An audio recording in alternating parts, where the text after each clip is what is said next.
Occasionally, he'd go to the door and tell my mom. I was like, oh man, do you have to? He goes, well, yeah, this time I kind of had to chase you a little bit. I was like, all right, all right.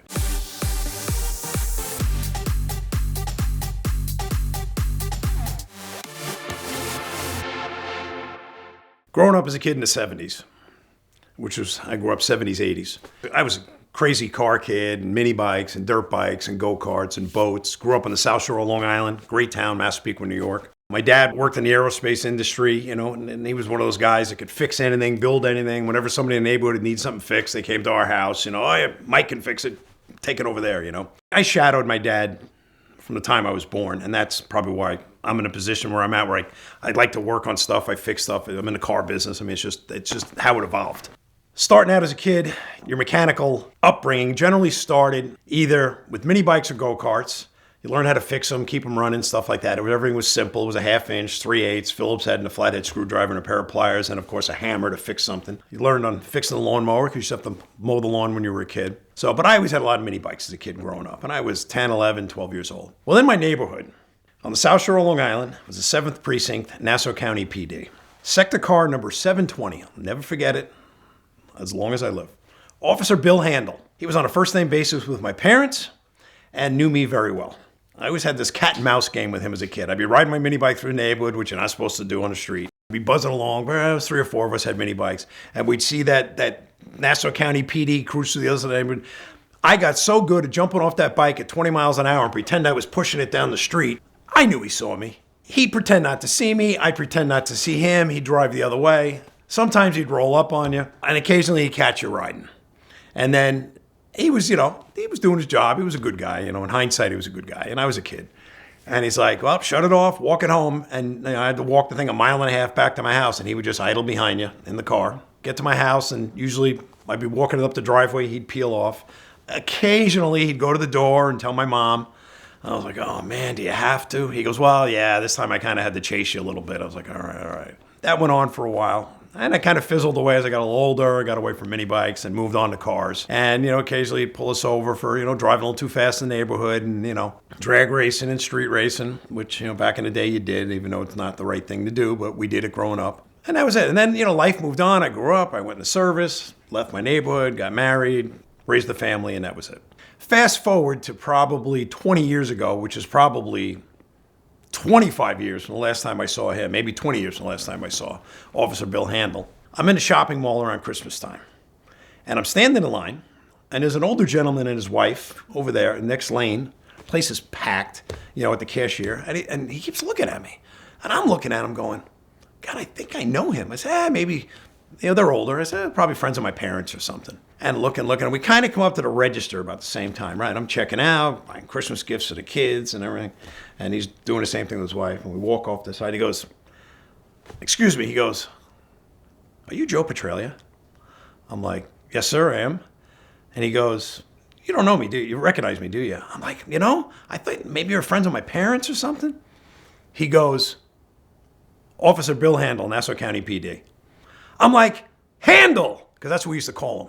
It was, you'd be run the neighborhood, Handel's coming. We used to ditch in the woods and start fires and stuff like that. And I'm like, holy cow. And he's like, yeah. He goes, I was telling my wife, he goes, I know that guy, but I remember him when he was a kid. He goes, I think his name is Joe from my old sector in Nassau County. So we talk, and he's like, what are you doing?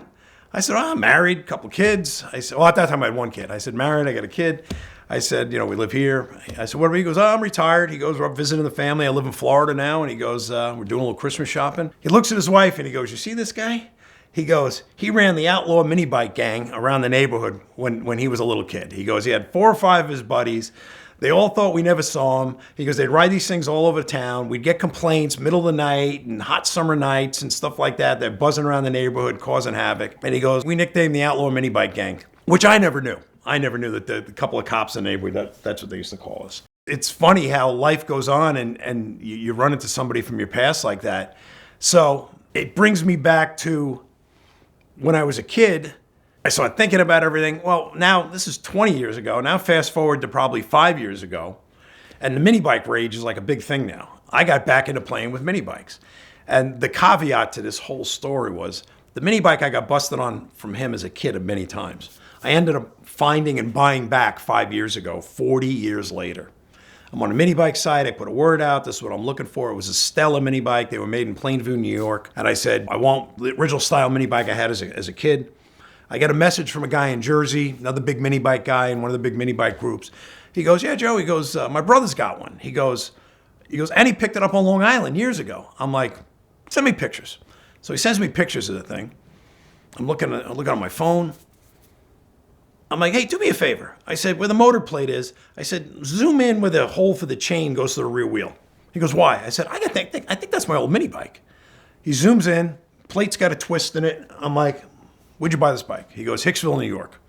I said, all right, I grew up in Massapequa, one town away. I said, this is my old bike. I said, I sold it to a buddy of mine. We were in junior high. I was getting ready to go to high school. He was a year behind me. I didn't need it anymore. I knew I was going to be driving in a year. I rode it to his house. His mother drove me home, and that was it. So I ended up buying my old mini bike back. I think I sold it for $15 running and driving then. And now I bought it back for $500 because that's what they're worth.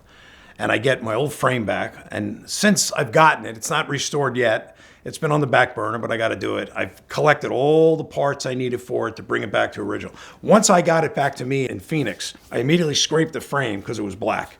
And when I had it, it was black. Underneath the black was blue, and underneath the blue was the original green. And all three colors were there. And I said, my old bike.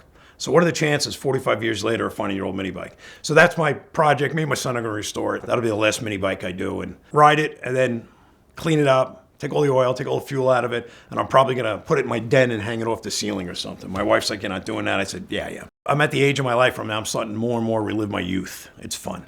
You never know who you're going to see, who's going to pop up in your life 20, 30 years later.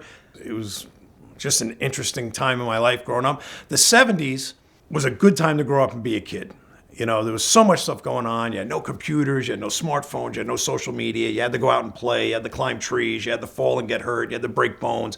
You had to bust your butt on the jungle gym and get old. I still got scars on my leg from that stuff. And it was just a good time growing up. And now as I'm getting older in age, I'm starting to get a little more nostalgic to that stuff, and I start looking back on it. You can never go back. You only have your memories, and that's what you got to live with. And that's the greatest thing in life. So here we are, 40 plus years later from this era of my life, the mini bike outlaws, as we were known as. And those guys are still some of my best friends in life. I mean, these guys I've known for 50 years. My buddy Jimmy, my buddy John, we still hang out. We still get together. They still live in New York. I live out west. We still ride again.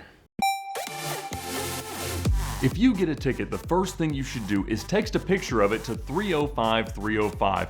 That will get the ticket clinic on your case immediately. You'll be facing costly fines, risks of suspension, possible jail time, points on your license, higher insurance premiums, and a lot of bad things that they can help you to avoid. You can also find them at the link in the description below, but the Ticket Clinic is a nationwide law firm with brick and mortar offices in Georgia, Florida, and California, but they've got attorneys everywhere, and that's what's most important, because a local attorney will know exactly how the local laws work, know the people who are in charge, and get you the best outcome possible. So text a picture of your ticket to 305-305 or click the link in the description below to fight your ticket with the Ticket Clinic.